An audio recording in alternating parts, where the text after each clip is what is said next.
Sahana Vavatu Sahano Bhunaktu Saha Viryam Karavavahai Tejasvinavadhitamastu Vishavahai. Om Shanti Shanti Shanti. Harihi Om Sri Gurubhyo Namaha. Harihi Om.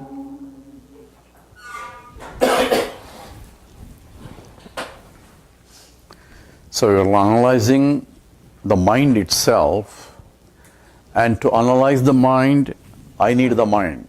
So this has to be very important in terms of what exactly involved in the meditation. It is not the absence of the mind. I have to use the mind. There is an inquiry involved. So what is a mind is an inquiry. And how do I inquire? I need a Vedanta Pramana for that. So that's exactly what it is. What is the mind? From the Chit point I have explained to you in terms of light of consciousness and all that. And from the Sat point also, mind is as though it is inert, but it is also Brahman only. How? Because Sadeva Saumya Yudamagramas's existence alone was there before, and itself became many in the process that we explained it from the point. Also mentioned, from the point of Brahman there is no creation. Because I am seeing creation, an explanation is given here for the one who is seeking. Once if I realize that I am Brahman, he also recognizes that the whole thing is all cock and bull story. Not now. That point, because this is called Paramarthika Satyam. From the point of absolute, there is no creation whatsoever. But to recognize that there is no creation, remember 4 miles of running is necessary. To discover 4 miles of running is not necessary. Remember that one, that is important. Otherwise, whole thing gets confused. Now, we have a Vyavaharika Satyam and we have the Pratibhasika Satyam. That also we should know. One is the creation, Ishvara Srushti. Another is a Jiva Srushti. So, what is Jiva Srushti? All our dream world is Jiva Srushti. Because I am projecting, I am taking the role of an Ishvara and creating the world of my own dream world, and I suffer the consequence of my own creation by entering into my own world and taking one individual subject as I am, and the rest is different from me. Exactly identical to what is waking state. I cannot realize the truth in the dream state because I do not have the viveka required. Suppose there is a Vedanta class is going on there, you are that Brahman, all that all pervading, you are going through waking state, all that if you tell, nothing will happen because I go to sleep again from that dream state. Why? Because for this I need a viveka to discriminate, because there are always two things together and I have to separate one from the other in this mixture. And the mixture is, without the mixture I cannot, there is no recognition also. Realization also.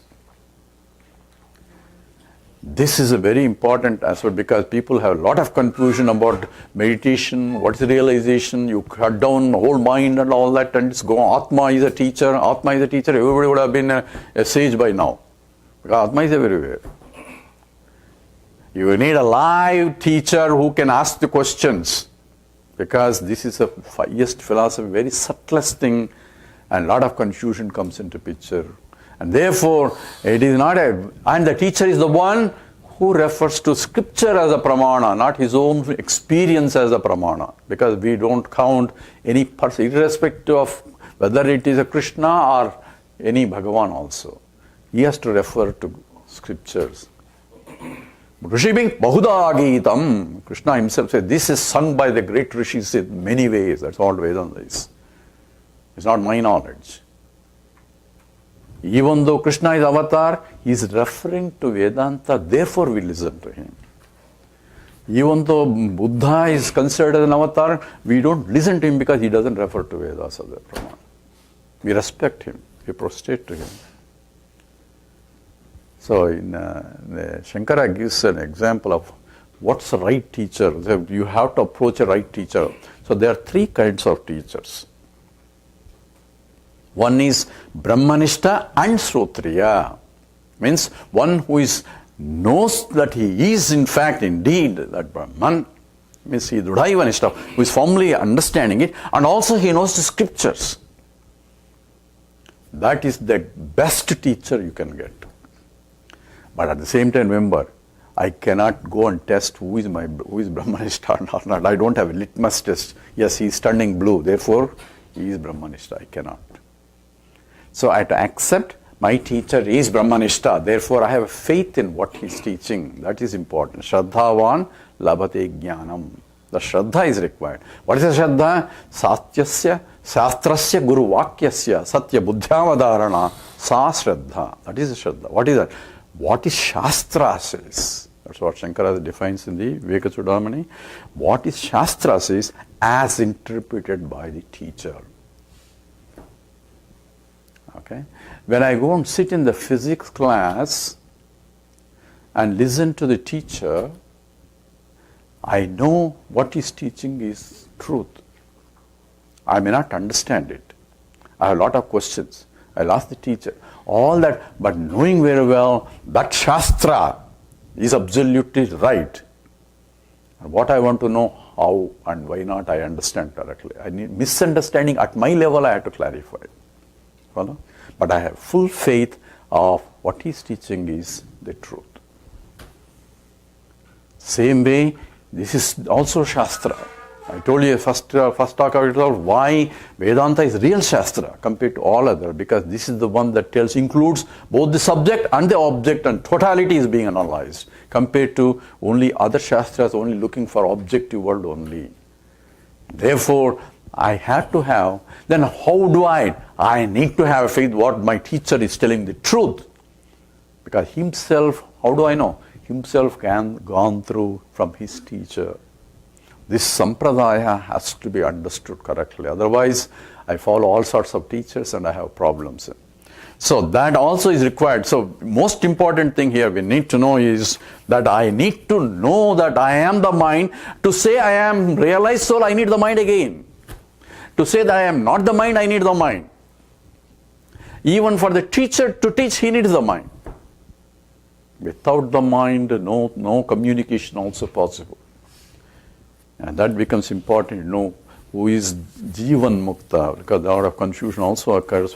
Jivan Mukta cannot communicate because he has realized one with the Brahman, there is nothing for him to teach, there is nobody to teach. Because he says there is only one. If not, then we won't find any teacher who is Brahmanishta, because everybody Brahmanishta, he has gone. So we only have Brahmanishta, we have teachers who have not realized that's not the way. So we have to be careful. Yeah. Now, we'll do next sloka. Ruttayastvaham ruttimashritaha Ruttayo mano vidyaham manaha. So with that two slokas of that, he is now coming back in terms of sadhana and analysis of what perception or how perception takes place. Now we are back to remember how exactly knowledge is taking place. So that he's talking about epistemology now in this sloka. It says, Vruttayaha tu aham vritti asritaha. Vruttaya means thoughts, indeed, or aham vritti asritaha. All thoughts of anything that I say, I have this is all thoughts. So now go back to, world is nothing but objects. Objects are perceived through the senses. Senses can only gather the attributes of the object. Remember all those steps that I have given.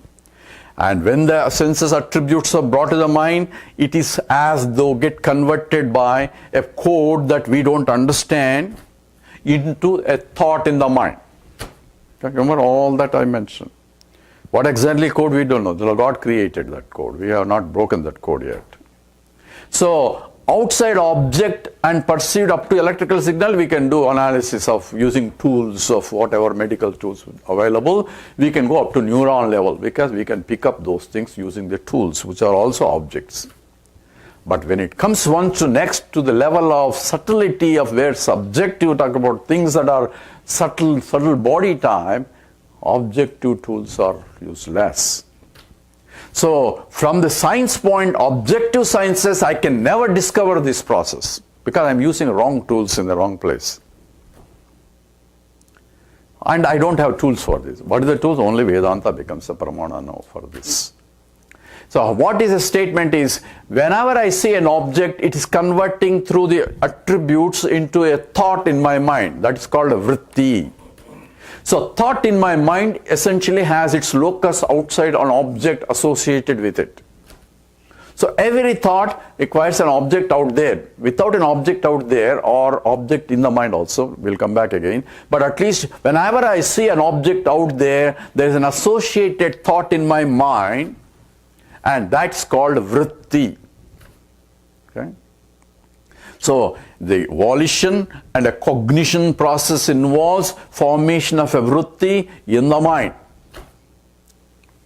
Up to that is going about. So vrittayastvaham vritti asritaha. So vrittis means every object I see, drishyam, you're talking about every object that I see is brought into my mind as a thought in my mind. If my mind is not there, I will never be able to see the world outside. Right? If my senses are not able to bring the information to my mind, also I cannot see them. Even though my mind may be functioning, if my all five senses are not functioning, there is no world for me. Because only through the five senses, I can discover the object outside. An object outside should have one of these five properties for me to recognize that object. One of the five brings Sabda, Sparsa, Rupa, Rasa, Gandha. Shabdam, Sparsam, Rupam, Rasam, Gandha. One of those at least, and many of them may have more than one. So, Akasha, Vayu, Agni, Apa, Abda, Prithvi. This is what the hierarchy in the creation, as it is getting created, it's picking up one property and the next property and so on. Akasha, Shabda, Vayu, Sparsha, and Akasha, Vayu, Agni, Rupa, and it has other properties plus additional new property. Okay? Then Akasha, Vayu, Agni, Apaha, taste also, Rasam, and Prithvi, Gandham. And everything else is made up of these five. Every object is, one of the five objects are mixed together. They're called Panchikaranam. All those processes are discussed elaborately in the scriptures and in the Prakarana Granthas. In the Atmavoda, Shankaracharya uses a beautiful description of this Panchikarana process. It means grossification of how things are. And Chandogya tells you about how 14 lokas are formed after this, subtle elements and the process. So essentially, every object should have one of these properties of this. It is in the space plus it is the gross matter, or all those things are required for me to recognize through these my five senses. That five senses give the information and bring the information to my mind as a thought. That is a vritti. And where is that vritti? So I told you, light of consciousness falling on the mind, getting reflected, that light falls on the thought and getting reflected back. Right? So that is the knowledge of the thought. So whenever thought rises, because the light is always, mind is awake, therefore light is getting reflected, falls on the thought and getting reflected back. Reflected light of consciousness is the knowledge of that thought, reflecting medium. Reflected light from the moon is the knowledge of the existence of the moon. Right? The dot, see, otherwise moon is not there. Between moon and there is another star, I see another planet there. But there is light there also, in between also, but I don't see anything there. Why? There is nothing to reflect. So I need a reflecting medium for me to recognize the presence of the light also. Remember that statement. So therefore, whenever the mind is there, it cannot but reflect. Consciousness cannot but shine. So whenever these two are there, it is always going on. And it falls on the thought whenever thought rises. If thought doesn't rise, nothing. It's a complete absent mind. Mind without any thoughts. That's what I told you about Nirvikalpa Samadhi.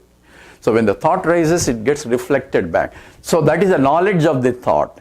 But when it comes back to this mind, the reflected light first falls on the mind, falls on the thought and getting reflected back to the mind. That is understanding of idam. Idam is this thought which is object outside. Remember, this thought is forming the vritti. When it falls onto the consciousness, now spontaneously rises I am thought. I know this. So this I know this also. A vritti, that aham vritti, he calls it as aham vritti, a subject thought, I am a knower of this object. Do you know chemistry? Yes, I know. How do you know? I know that I know. There is nothing else, because I know. Because I have a knowledge of the existence of that thought also. So I know this is a part, and I have a knowledge that this is a part also. That I am a knower of the part spontaneously arises whenever a thought is recognized. That is called aham vritti. So it's differentiating aham vritti and idam vritti. So in every idam vritti there has to be aham vritti also. You follow now? Because in every thought rises, I know this thought, I know this thought, I know this thought. So objects are different, then the subject I am is always there. So every time the object thought rises, I know this, next, I know that. So every time, every thought comes, I know. Because without my knowledge, no thought can go away in my mind. Right? I know every thought that is rising in my mind. They may go quickly, but that's a separate thing. So, aham vritti ashritaha means in this thought there is I thought. This thought keeps changing. Because when I look at the chair, I have chair thought. When I look at table thought. When I look at him, his thought. When I look at her thought. All these thoughts keep changing. Idam keep changing because there are so many idams. But every idam will have aham. I know this continuously is there all the time. And that's what is being pointed out here. This process of subject thought and object thought, both are arising in the mind. Okay? Follow? Now, this is for the Vedantics now. This is a process of perception, called perceptuality conditions and all that. Those who want to know more, I told you about in my website, there is a Vedanta Paribhasha, all this being analyzed. And I have written exhaustive commentary on that, so you can go into that detail to more understanding wise. But this process of subject-object, both are rising in the mind. So in that, I had to reject something and look at all this process and what exactly is the bottom line for this idam thought and aham thought. You follow? Idam aham thought comes because the original reflection of the consciousness by the mind itself. That is falling and then coming back again to the mind. So aham thought and idam thought, idam thought keep dancing here all the time whenever there is a perception of any thought is coming because of either perception of objects outside, which I see and therefore, or there is internal perceptions that can occur without the sense input. No. Because senses are going out only. They are called, they can only go outside and gather the information. But without the senses, I can think sitting down and then I can imagine all sorts of things, right? There's no sense input outside. People daydream also. The word, all thoughts are rising inside, but every thought that rises in my mind, I know. So those are called internal perceptions. There also vrittis are coming from the memory. So if I say cow, immediately you have a thought of object. Because when I give a name, you have associated with a rupam in the form of a thought. Gaga boo boo, no thought. Why? There is no object that you can associate to bring that thought for that word. So what is it, you will ask me? So for every thought, that means I have the process of cognition is when I say I cognize that object as a thought, and next process is recognition. Means it goes back into the memory and says, hey, this is the property of an object that I am seeing. Is it any reference to it in the past from the memory?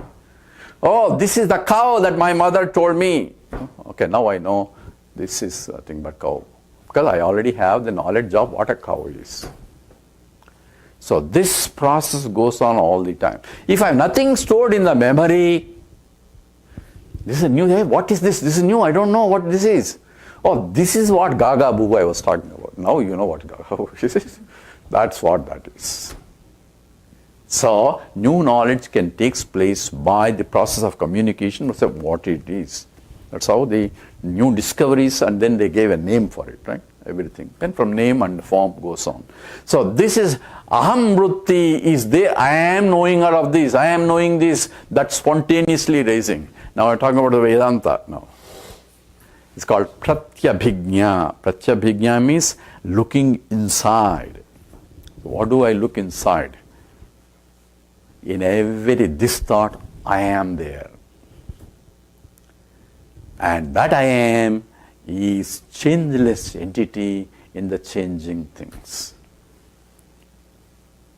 You know, if you go to a grandfather and ask, how was his childhood? He will tell you, oh, I was like this, I am like this. Oh, he will end on stories and stories about how great things were there and how things rotten now and all those things, right? Every grandfather will tell you. What is he saying? I was like, I am is there in all these thoughts that was recollecting also. And that I am, same aham vritti is there in idam is changing.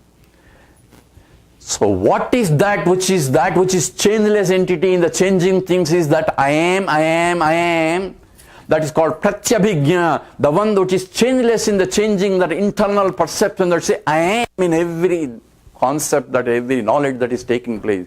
That I am is called akhanda akara vritti. I am using now a Vedantic term that you will read in many books and all that. This is what in what akhanda akara vritti. Akhanda means unbroken. Unbroken, akara means it's nirakaram actually, but I give an akaram for my understanding. Because it's a vritti. What is a vritti? It's a thought-like process. Now what exactly it means? So if I give you a simple example, I told you, Soyam Devadatta. He is that Devadatta. Remember that? The Devadatta that was there before when I was a child, a so cute little boy, and this sannyasi that is now with all which I don't believe that he has become sannyasi, but this is this Devadatta. But in this connection, there is one truth that is common with that Devadatta and this Devadatta, which is devoid of all these differences between this Devadatta and that Devadatta. In and through these two so-called Devadattas, there is only one Devadatta that is common across, which is akhandam, unbroken, undifferentiated, only one, that Devadatta. Oh, that is that Devadatta. That what is not changing in the changing things, what remains the same in all these that are continuously changing, is that akhandam, unbroken, that I am. So, analyze the analyst. It says, Bhagavan Ramana Maharishi in one of the books, says, analyze the analyst. Who is analyst? I am. That is akhanda, akara vritti, Vedanta says, where I am paying attention to the life consciousness that I am is the subject. What is the subject? I am, without any adjectives attached to it, because adjectives are all dropping out. Remember, when I was a child, I am, you recollect, grandfather used to recollect all that, which is I am only. There is no new grandfather there. It's the same person. Recollect, it's the same one, but able to recollect all that because I am went through all those experiences. Experiences are different, but I am the same. That is the akara, that is aham vritti ashritaha, that is the basis for all the knowledge itself. Without I am, this cannot be recognized. Follow now? And that is what is vrittayastvaham aham vrittaya tu aham vritti ashritaha. Vrittayo mano vidyaham manaha. So vrittayaha manaha vidhi aham manaha. So I am, this mind thought is I am, is itself is the mind, he says. Because without the mind, remember Chidabhasa, I cannot get anything. So now he destroyed the mind before in the last sloka, but that's not really destruction. This is what it implies, because any other thing is only a notional mind that is getting destroyed. So vrittayaha manaha. So thoughts are mind, and in that thoughts, I am is the subject, because other thoughts are changing. All thoughts are raising in the mind, sustained by the mind, go back into mind. All that is because the mind is reflected, consciousness is becoming active now, it's becoming a dynamic, and that's why all this drama is going on, both the subject and the object, subject and the object, subject and the object. Pay attention to the subject that you are to understand what you are, who you are. Because objects keep changing, and don't get carried away with the objects. Pay attention to the very subject that is reflecting the whole light of consciousness. That's what is essentially implied in this sloka here as a part of meditation. What happens when I do it? He is going to tell here in the next sloka. Ahamayam kuto bhavati chinvataha. Kuto bhavati chinvataha. Aipatatyaham nija vicharanam. Nija vicharanam. So aham, I am kutaha bhavati chinvataha. So one try to inquire where is this I am is raising in the mind, because there is I am, because I know this, and every knowledge I have to be there. Without me, no other object can be recognized, presence of the object. So existence of the object is established by the knowledge of the existence, mentioned, right? So otherwise the knowledge of the existence of any object is indeterminate.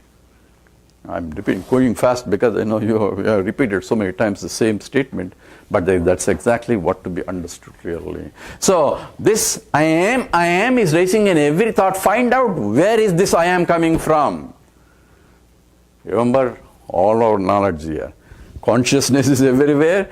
Chidabhasa is reflecting. That's where I am is starting also in the Chidabhasa only. Because the mind is becoming so dynamic and active because of the reflected consciousness.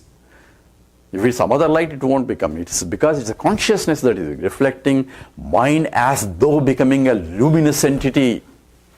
Luminous means conscious entity here, because luminosity is consciousness. Just as the sun, the moon is becoming a luminous entity in the sky, because in the moonlight only I can say other things. But moon doesn't have any luminosity. Yet it is becoming a luminous entity because in the presence of because of the reflection of the all pervading sunlight. Exactly identical here. When I say inquire what is the moon, there is no really moon, it's only the sunlight there. So in the same way, aham ayam kuto bhavati chinvataha. If I try to inquire into nature of where is that I am, where is that subject that I am in this every knowledge that is taking place, I know this, there is I is there involved, and that exists therefore. I am is conscious existence that I am is there in every thought that is coming. That means every knowledge that is taking place. Where is that? If I try to inquire, aipatatyaham nija vicharanam. That I am falls down, and that is the nature of real inquiry. Now what is that I am falls down? Patati, it falls down. This aham falls down.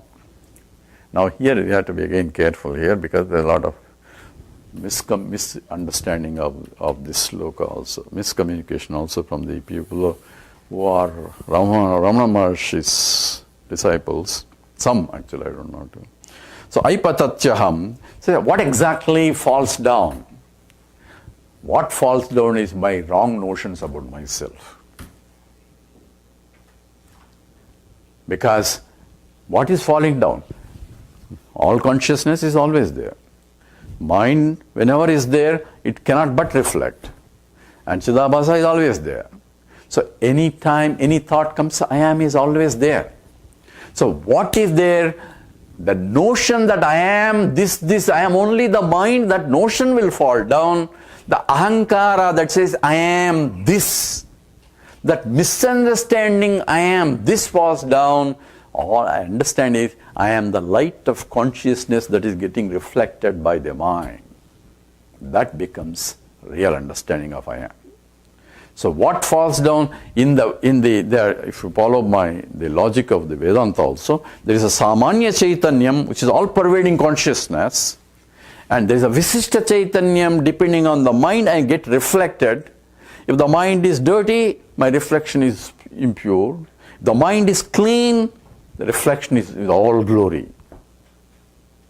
Sada sarvagatopyatmana sarvatra bhasate buddha veva bhaseta swacheshu pratibimbavat. This is in the Atmabodha. It says, even though all-pervading consciousness is everywhere, even though sada sarvagatam atma na sarvatra bhavati, it doesn't shine everywhere. It shines when the mind is pure. That's what Shankara says in the Atmabodha. Sunlight is everywhere, but it shines wherever there is an object in the sky.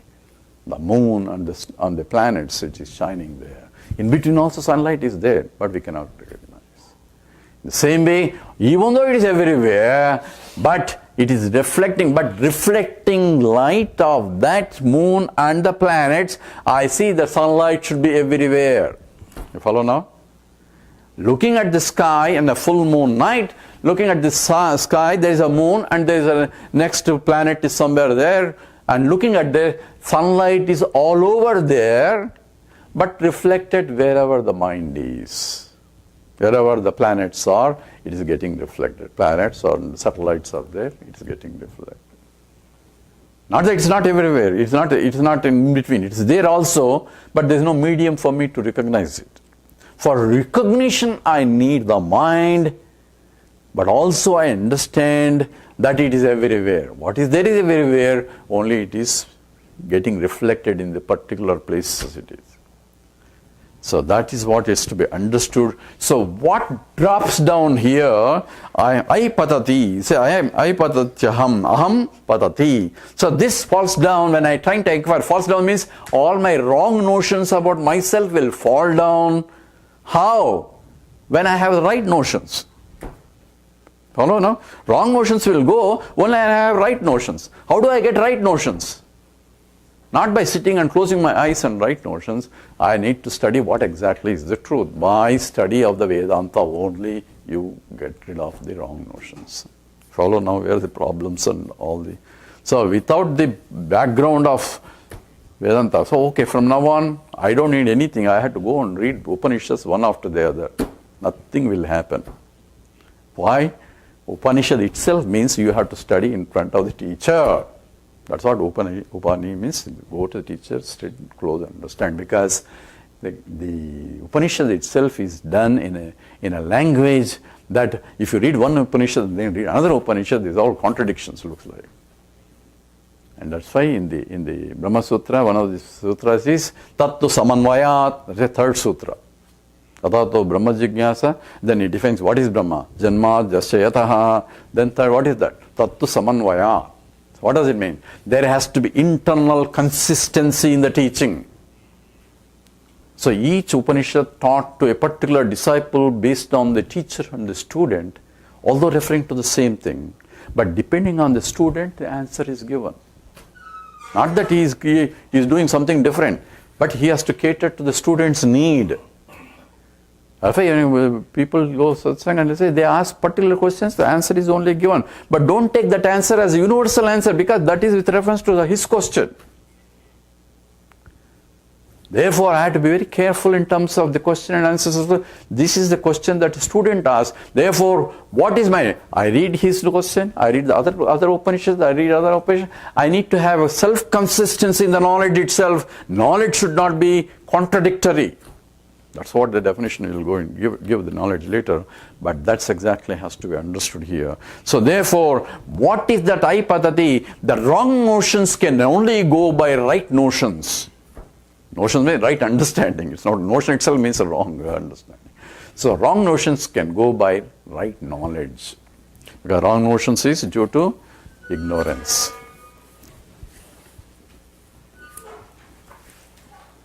Okay.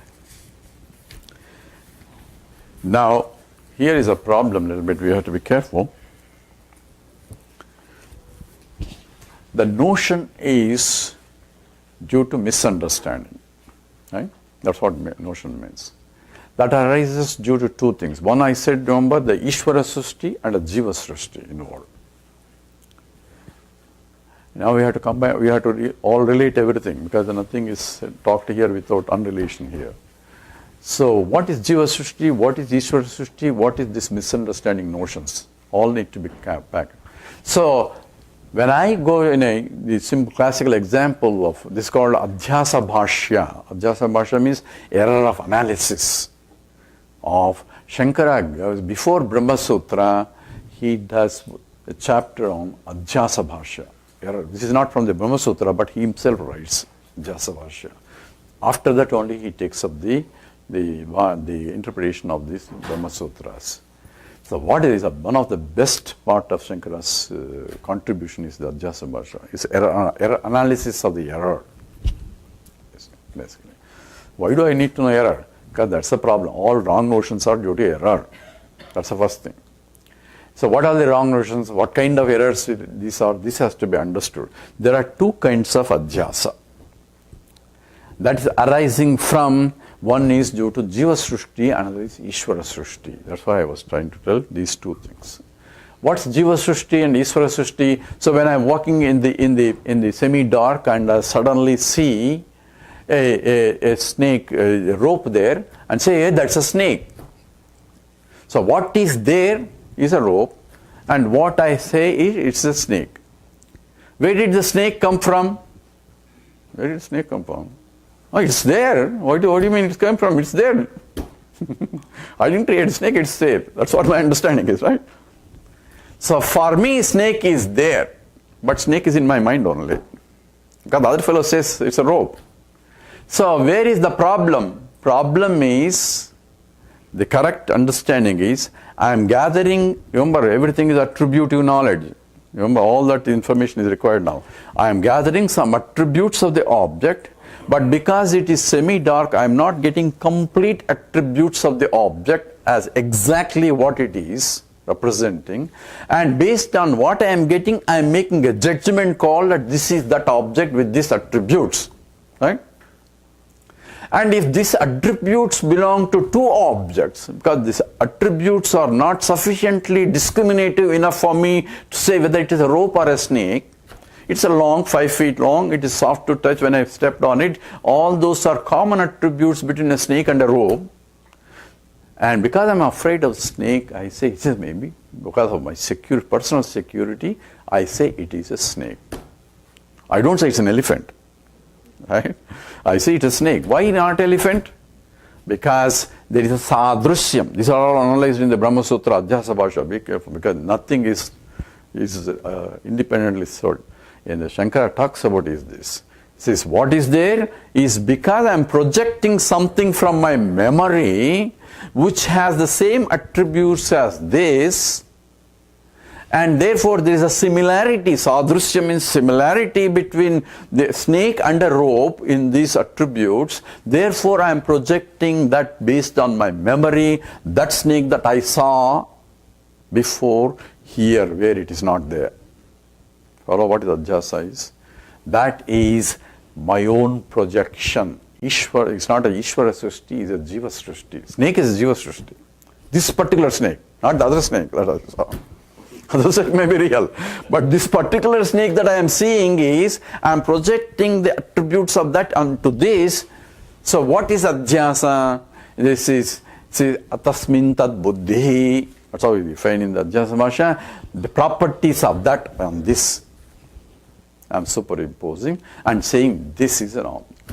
That's one aspect of Adhyasa. It's a beautiful introductory for the Brahma Sutras, Shankara's contribution. And also, there are two things here. What's the two things? It says Adhyasa is defined, Satyanito Mithunikaranam Adhyasam. It's from the definition. Satyam, Asatyam are put together into one for me to know this is a snake. What is a Satyam here? Satyam is there is. There is something there. If it's pitch dark, I don't see neither snake nor rope, I just walk without any knowledge of.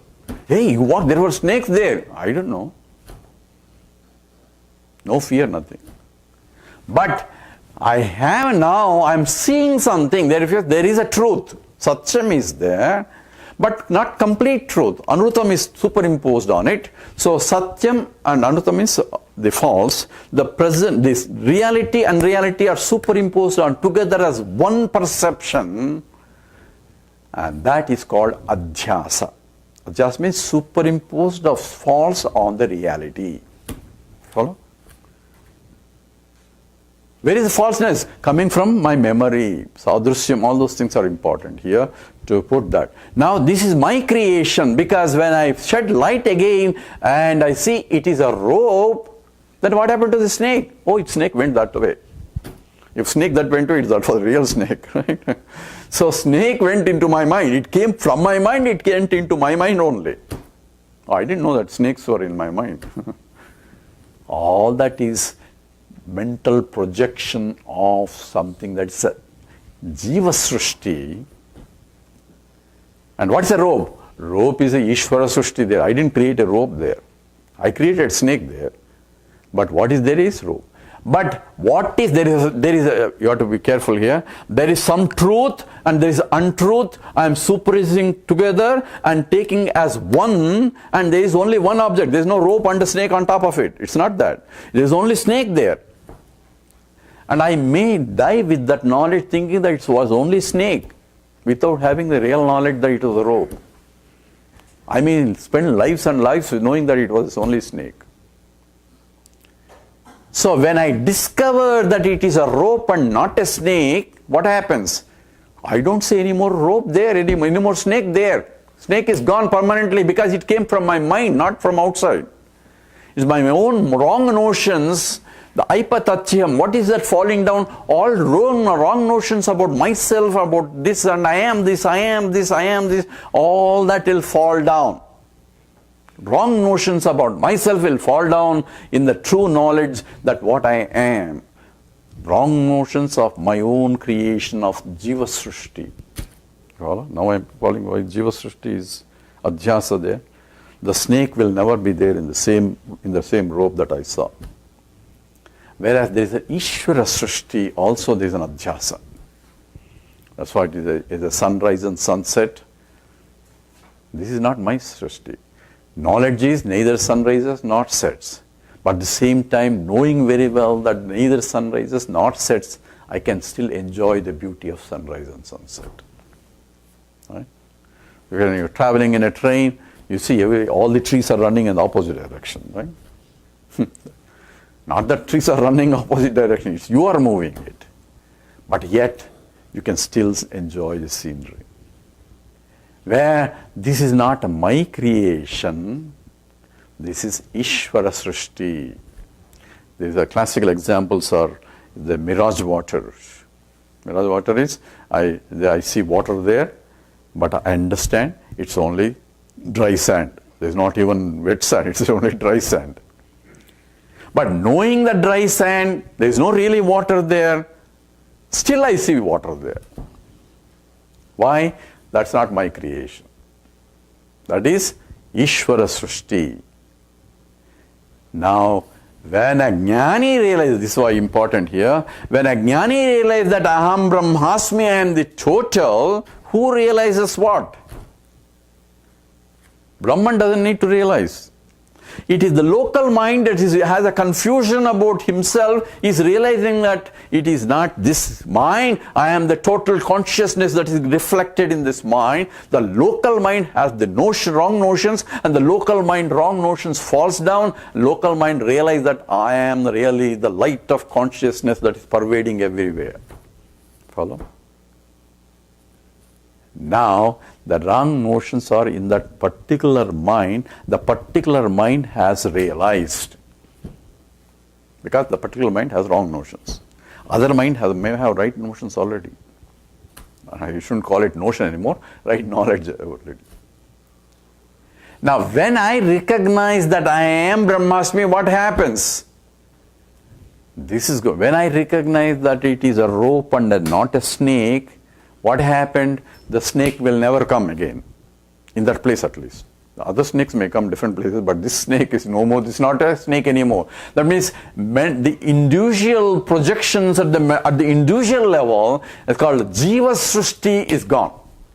Means misconceptions about myself as I am related to her, I am this, I am that, all my samsara, individual samsara will completely go away with an understanding that I am the Brahman. I am not going to suffer as a consequence. What is the practical implication? This is what you won't suffer anymore. Due to your own misconceptions. Follow? So, Jiva Srushti problems related to all other problems, because all our problems are Jiva Srushti only. We go to the temple, I have all my problems, the other fellow doesn't have it because these are my problems, I created all those problems. Because of my mental attachments, he has his own attachments and he has created his own problems. So, this attachment related, because attachment is local, mental related, local minds.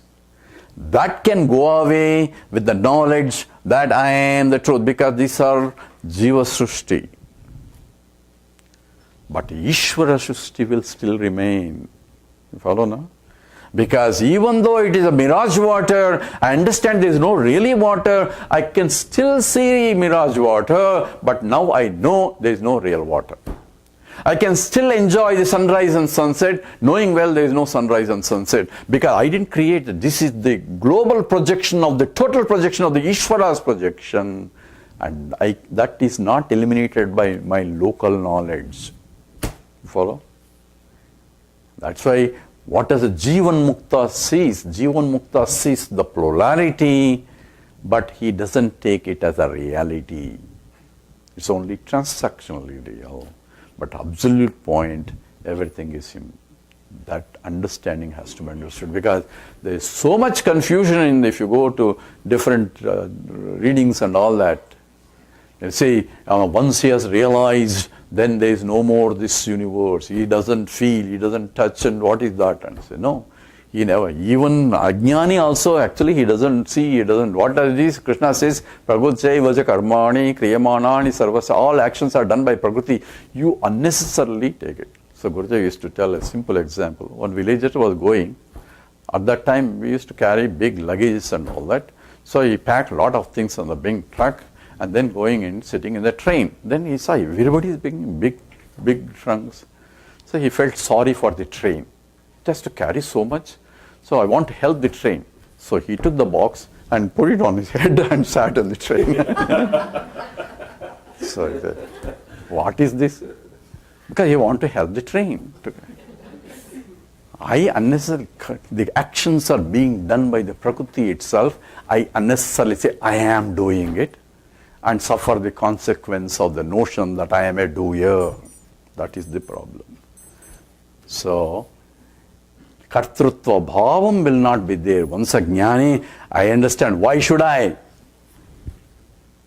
So the one who can see in the actions as I am not an actor, the one who is in spite of the actions, I am just a witnessing consciousness as the actions are going on. Now you see why meditation, I told you, when you are going for a walking, just stand apart and see itself. You are not really walking. Let the walking go on. Be an observer of the walking itself. That becomes meditation. Why? Because once I recognize that I am never a doer, but yet in my presence the doing is going on. Fast consciousness, I am nothing to do with anything, but in my presence the whole dynamic world is dancing there. That knowledge I should have. Veil in the drama. While using the mind, I should recognize that all this is a part of the vibhuti of the Lord or my own vibhuti. But for courtesy's sake, let's say it is Lord's vibhuti. Because I say this fellow is very egocentric. So for courtesy's sake, we'll say it's, oh, look at the vibhuti of the Lord. But I know only in terms of, remember I told you triangular format to a binary format. Triangular form means I, Jiva, Ishvara and the Jagat. But now as a Vedantin I have to transcend now Atma, Anatma, Vichara only. Everything is an Atma, but it's dancing on my as the basis, as existence that I am. So that understanding has to come. So here, what really falls down, all the misconceptions at the local level, it's the Jiva Srishti that falls down. Adhyasa has two aspects, one related to the individual level, and at the other level is the global level. Only the individual one's creation, Jiva Srishti, goes away, but Ishvara Srishti will still remain, but I understand it is only a superimposed. That's called Mithya. Mithya means it is neither real nor unreal. Now, what is unreal, real, mithya? This has to be also clear. I told you what is real. What is real? Trikala abhatita bhaditam satyam. That which remains the same all periods of time. That is real. What is unreal? It's called asat. Unreal is, correct definition, that which has no locus for existence. Like my Gagabu. There is no object where that this is Gagabu. There is no locus for it to say this is what it is. So this is called asat. One is sat, another is asat. Asat, correct definition is, there is no locus for existence of that, of the attributes of that in this locus. And the classical example is Vandhya Putraha. The one, there is the son of a barren woman. There is a logical contradiction there. Contradiction itself is, you cannot have Vandhya and then at the same time Putra. This is a logical contradiction. Son of a barren woman means they cannot have son. So, that is because there cannot be an object locus as Vandhya Putraha. There is a logical contradiction there. But Nyaya, you remember Navya Nyaya, all those things I gave you example. The Nyaya Vaiseshikas give you other examples. Is essentially some of the things that is the horns of a horn. Horns of a hare. Horns of a hare, because we don't, also means the horns of hare doesn't have any horns that I have seen.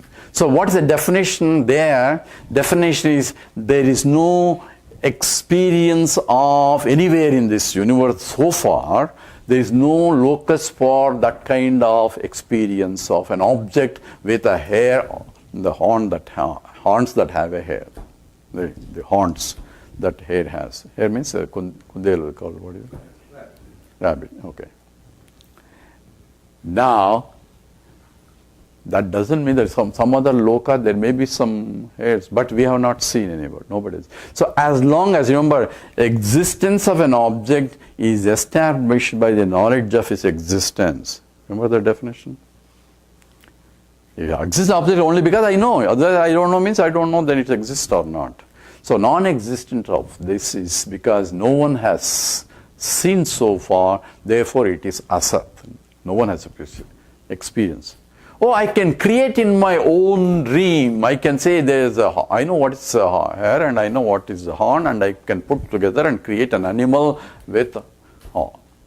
Then that is Jiva Srishti, not Ishvara Srishti. Remember? We have to find out. So, unless I see Ishvara Srishti of that, it is still asat only, from the point of absolute. So, this is all clear definitions. Then what is this world? What is this world is, it appears to be real, but upon inquiry, it's not real. Therefore, I am experiencing it, but yet it's not really real. If it is asat, I cannot experience it. Like Vandyaptra, I cannot experience the presence of, because there is no locus for it. Or the hair with the horns. I have not experienced so far. Therefore, it is asat. But if I experiencing it, it has to be there. But at the same time, my definition of reality, Trikala Abhaditam Satyam, that which remains the same all periods of time, alone is real. So therefore, it is not real. But at the same time, it's not unreal, because I am experiencing. Unreal things cannot be experienced. So it is neither real nor unreal. Sadasat Vilakshanam is Mithya. Follow now? Mithya definition is Sat Asat Vilakshanam is Mithya. So whole world comes under mithya only because it is continuously changing. Jug Jug Swami is called Jug Jug Jug Jug Jug Jug, it's called Jagat. Why? It is Jagat. Jayate Gacchate iti Jagat. That which comes and goes, continuously changing. Because we already finished breakfast and lunch and now we are getting ready to lunch. So things are moving fast and people are looking watches already. When he is going to stop so that I can have. So this goes on all the time. So this is the world that continuously changing. And that is essentially, therefore, it doesn't fit into the definition of a real, but it doesn't fall into the definition of unreal. Therefore, it is mithya, false. And Shankara says in the Mandukya Bhashya, he just says drishyatvat. Drishyatvat, it's mithya because it is drishyatvat, because you see it. Therefore, it's mithya. That means whatever I see is mithya. Whatever I see, because I cannot see Brahman. Because Brahman is infinite. Only I can see finite. Right? Finite things only I say. Because it's a finite, therefore it's mithya. Other Acharya says, because you see it, therefore it is real. Same statement. I experience it, therefore it's real. You experience it, therefore it's not real. Because our reality is absolute reality. From the absolute point, it's not really real. Because our definition is Trikala Abaditam Satyam. That which remains the same. That means if I am coming and going, then it's not remaining the same, it's gone.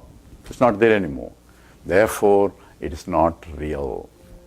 It's not unreal also because I am experiencing. Unreal cannot be experienced. Therefore, I had to bring in a third category which doesn't fit in these two, and that is called mithya. What exactly is mithya? This is mithya. Whatever you see is mithya. Why am I seeing? Why are you seeing? Because you are paying attention to this at the transactional level. Now, what you see in and through, you see what is satyam behind the mithya. That means every mithya should have satyam as its background. And what is the background? The existence, because without non-existent things we cannot experience. Existence itself cannot be experienced. Existence in that form I am experiencing. So form is only mithya. That's why Upanishad says all creation is nothing but vacharambanam vikaraha. Vacharam means it's only namke vaste. The truth is just pure existence alone, but it is appearing in this form, it is appearing in that form, appearing. Why? For fun. Vibhuti, call it a vibhuti, or look at Paschammi, O Vishwa, Arjuna, see my glory. So it says that there are no beings in me, yet see my glory. All beings are in me, yet no beings are in me. Both he shows in terms of why this is my glory. Why do you have this glory? Hey, that's my glory, that's my Shri. Shri means that is a glory. Yashasana. So we are going to talk about, somebody asked me about why Shiva doesn't have Shri and only Bhagavan has a Shri. So we'll talk about Ishvara later. We'll say who is the Ishvara, the Lord also, because somebody wants only Ishvara. So we will talk about that. Is that what, ready? Well, wait, let me go. Okay. So you say all the transactional actions are mithya. That's true. So let's continue our mithya study here. Ahamina shabhajahamaham taya spurati hrutsvayam paramapurnasat. So ahaminashi, these wrong notions when it drop out, means wrong notions about myself, I am only this, because notions are dropping, not this is not dropping. Remember, body, mind, intellect is still there. It's not my srushti. I didn't create this body. In my dream I did. But here I didn't. This is Ishvara srushti only. So that's why Ishvara srushti will continue. So, but I understand that I am not the body, I am not the mind, I am not the intellect. Using the Ishvara Srishti of the mind only, I have to learn this one. All the wrong notions are dropped. So, these wrong notions about my I am, this, remember, this ahankara here, ahankara involves two components, I am plus this. And you cannot really separate as this is down and this is this. I had only intellectually separate using this mixture. You understand that concept? Because it's not really aham is no more there. It's not that. These two things are always there. So even jnani starts with I am. I am hungry, I am thirsty, I am feeling sleepy. The Swamiji used to go tell. So somebody says, Swami, says, I didn't have good flight, I didn't sleep properly. And so when did you get up, Swami? Says, when did you get up? Only when I slept, only I got up. If I not slept, what is the getting up? Getting is only for the person who has slept. But you say, I didn't have a nice sleep. So the question is, I am going through all the states of consciousness itself. Swamiji also gets tired, Swamiji also hungry, Swamiji also has to, all things that you do exactly Swamiji does. So somebody asks, why are you being respected and I am not respected? I am doing exactly what you are doing. I also get up, you also eating breakfast, I am also eating breakfast. I am also going to bathroom, you are also going to bathroom, I am also doing, what is that you are doing different that people are falling at your feet and no one falls on my feet? That's what it is. He said, when I eat, I eat. When I sleep, I sleep. When I go to bathroom, I go to bathroom. There is no mixing of this. I also do it. No, you don't. That's why I told you, when you are walking, arrest your mind to see where your mind is. Mind is either in the past or in the future. There is a Eckhart Tolle, I don't know if you know in the websites. He's a German guy who understands some Vedanta and beautifully talks. And he says, you have to live now. There's a book on now. You have to live in the present. Beautiful statement. Now, yes, that's true, because you remember I told you, karman eva adhikaraste, only present alone is given to you. And present only you can do anything. Present only you can act. Present only you can enjoy. Present only is there. But yet, what is present? Present is where past is meeting future, right? Past meeting a future is the present. So how big is the present? So big is one. Today is present. Yesterday is past and tomorrow is future. But in today, what is present? 1 hour is past and next hour is future and this hour only is present. In that 1 hour, what is present? Past second is past and future second has come. This second only is present. Now you keep dividing that into a microsecond, a picosecond if you are a physicist. Keep dividing. What is present? There is no present anymore. It is disappearing. Then what is present? The fellow who is doing the division. He is present. Right? Without his presence, you cannot divide. So what is present is your own presence. Follow? That is indivisible. And that is called pratyabhijna. That's what I am. That is akhandakara vritti. It's a riding present. Always you are on the riding present. How do I live in the present? How do you live?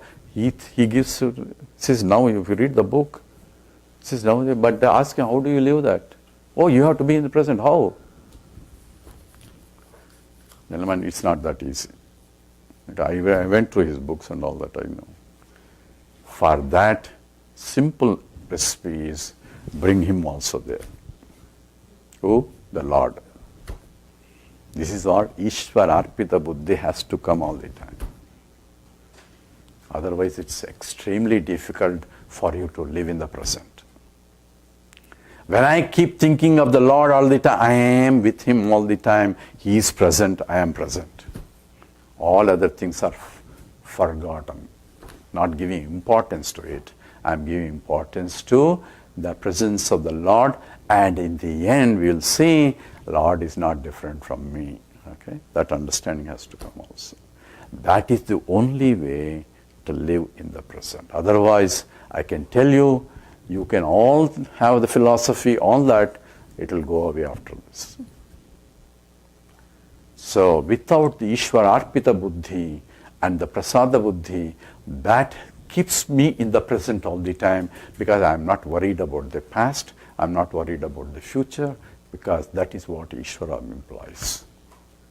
Because I am offering everything to him, I am not worried about the future, about what is going to happen, I am not worried about what happened, because I offered it and that's the end of my story. So my mind doesn't dwell in the past or dwell in the future, because my mind is now with the Lord. That's what Ishvara means. That is essential help to live in the present. Or, if you are a jnani, you are going to say, I am that I am, I am, I am. And he's going to tell, aham, aham. This is aham inashabha jahamantaha spurati hrutsvayam paramapurnasud. This previous misunderstanding I am, when it drops out, aham nashabhagi, bhaji, say aham, aham taya, I am, I am, I am. Taya means same understanding that I am. That I am means I am a conscious existent. I am. Not this. Because in every I am this all together. But my attention is not on this, but on the I am part. Hand and light are together. But my attention is only on the light, not on this. So this, I cannot separate, physically cannot separate it. But mentally, I had to use the intelligence of discriminative viveka to separate this from I am, to say I am, and I am. This notion of aham or little I am falls down when I recognize this I am. And that is ahaminashi. That means the ahankara, that identification on I am, this falls down when I shift my identification not from this to that I am, which is because of which everything else.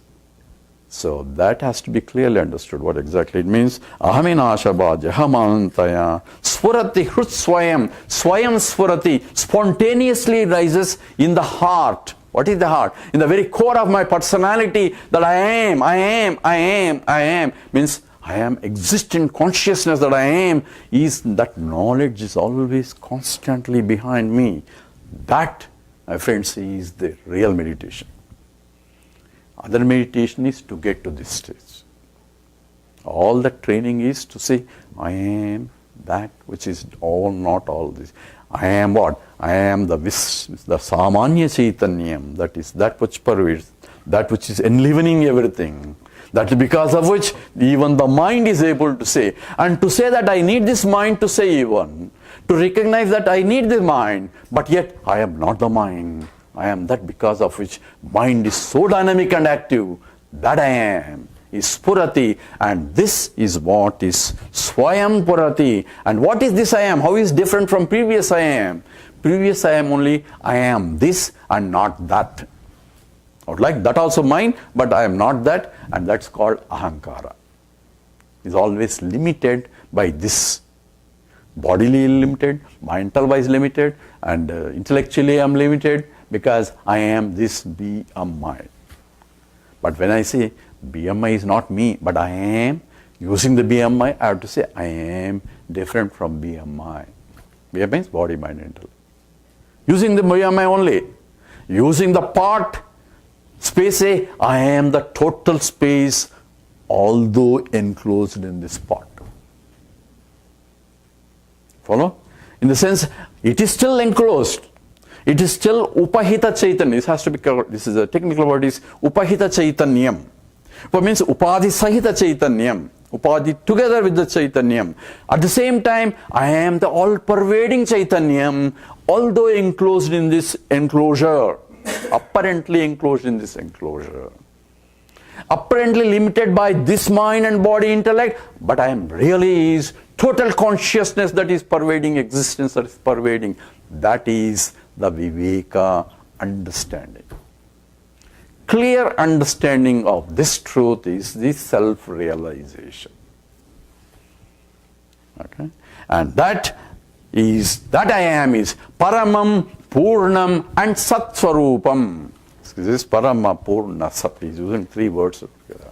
Paramam, supreme, there is nothing beyond this. So what else I had to do after that? Nothing else to be done, because you have reached the highest. Nothing beyond. That is the Paramam, supreme. There is nothing beyond the existence. If there is something beyond the existence, it has to be non-existent only. Because there is nothing beyond this. Beyond consciousness, what is I have to investigate consciousness. That means I have to be beyond consciousness to investigate consciousness. I cannot investigate consciousness. No scientist can say that I am investigating consciousness. Only confusion he will create, because when I try to investigate consciousness, the consciousness becomes inert. Because he has to be conscious to investigate that. So essentially, that is Paramam, supreme. There is nothing beyond it. Mattah paradaram nasti, kinchit asti dhananjaya. There is nothing beyond me. Who is saying? He identifying I am that. With that identification, Paramam, and that is Purnam, I am complete. Therefore, Purnamada, I am, Aham Purnam is understood. Everything is rising in me, sustained by me, go back into me, but I am unaffected what rises in me. That's why all beings are in me, but yet their properties, nothing will affect me. So therefore, it is Paramam and Purnam, and it is Satsvarupam. It is the nature of existence itself, because what was there before his creation is existence. That itself became many, but in spite of the many, I recognize that in the many I am one. So it is an analytical process, where a synthetic process, where I am uniting everything in spite of the differences, and like gold declaring, I am gold, irrespective of what you call a ring and a bangle and a necklace, bracelet, all those names you give, but all those names mean nothing to me. The modifications of ring and bangle have nothing now affect me. I am unchanging gold only. Gold I was, gold I am, gold I'll be. Same understanding is I am Purnam, Satsvarupam, existence. Existence cannot undergo any modifications. And Krishna says that which exists can never cease to exist. Avao vidyate sadaha. And that is the law of conservation, absolute law of conservation. And that is that Satsvarupam. And that is essentially is declaration at that level. So he's talking about what is the nature of that aham. From down on a little bit, that we'll take after we come back. So let's do the Purnamada, and there may be an announcement of this.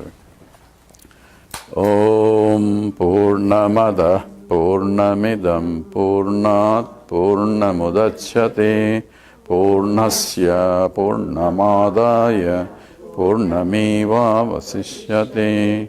Om Shanti Shanti Shanti. Harihi Om Sri Gurubhyo Namaha. Harihi Om. So those who have any questions, write it down and put it in the order, reverse it, so that I am going to turn it around, and whichever the first I have to answer, not yours first. So put it in the order so that it will be taken as it goes. And Mukamala is going to do after we come back, right? Yeah, when we come back from lunch, today we're going to have a little short lunch.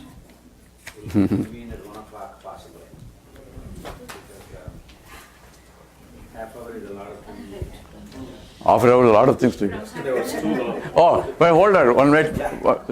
Om Brahma Parnam Brahma Havihi Brahmagno Brahmanahutam Brahmaivate Nagantavyam Brahma Karma Samadhina. Harihi Om Sri Gurubhyo Namaha. Harihi Om.